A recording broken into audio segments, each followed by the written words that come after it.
Assalamualaikum warahmatullahi wabarakatuh. Teman-teman, perkenalkan nama saya Tirani Prantiki Rubun, NPM 219100430021. Teman-teman, di saat ini saya mau membawa materi tentang jatuhnya Uni Soviet. Jatuhnya Uni Soviet. Teman-teman, di sini saya memberi gambaran umum. Uni Soviet adalah negara sosialis yang pernah ada di antara tahun 1922 sampai 1992 di antara benua Eropa dan Asia. Uni Soviet menganut sistem politik satu partai yang dipegang oleh Partai Komunis CPSU sampai tahun 1990. Pemimpin pertama dari negara sosialis ini adalah Vladimir Lenin. Sebelum ia digantikan oleh Joseph Stalin pasca kematian Lenin pada tahun 1924. Teman-teman, jatuhnya Uni Soviet dalam buku sejarah Eropa dari Eropa kuno hingga Eropa modern 2012 karya Wajudi Jaja. Mikhail Gorbachev sebagai Presiden Uni Soviet menerapkan perestroika, rekonstruksi politik dan ekonomi untuk memperbaiki krisis Uni Soviet pada tahun 1985.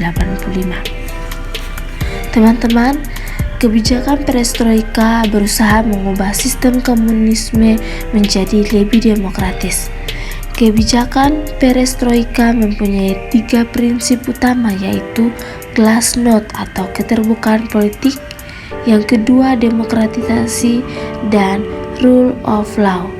Selain itu, kebijakan perestroika juga memunculkan keinginan negara-negara bagian untuk memerdekakan diri dari Uni Soviet.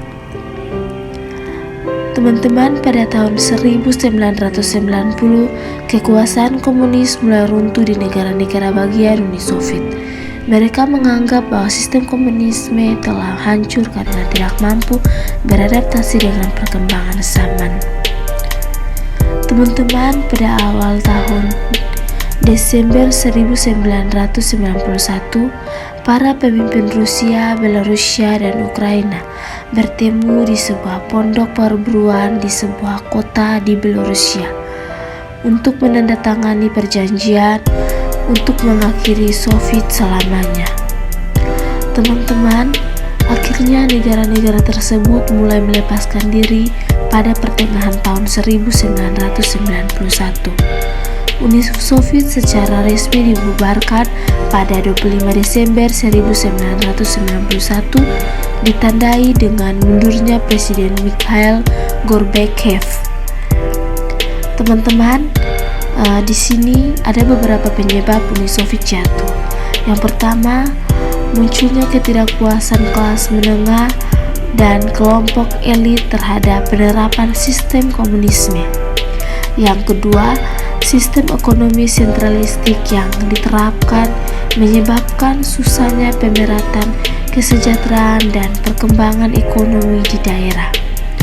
Korupsi di kalangan partai komunis dan pemerintahan. Yang keempat, munculnya gerakan separatisme di negara-negara bawahan Uni Soviet.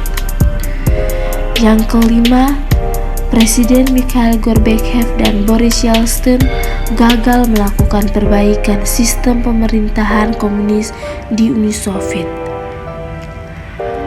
Teman-teman, sini saya akan menjelaskan tentang dampak jatuhnya Uni Soviet. Dampak jatuhnya Uni Soviet dalam buku Dari Uni Soviet hingga Rusia 2014 karya Andi Rafael Saputra. Keruntuhan Uni Soviet memberikan dampak yang masif bagi aspek sosial, ekonomi, dan politik dunia. Teman-teman, berikut ini dampak runtuhnya Uni Soviet. Yang pertama, berakhirnya Perang Dingin antara Blok Barat dan Blok Timur. Yang kedua, munculnya 15 negara baru di kawasan Eropa. Yang ketiga, menandai kehancuran sistem komunisme di dunia. Yang keempat, menimbulkan krisis ekonomi di kawasan Eropa.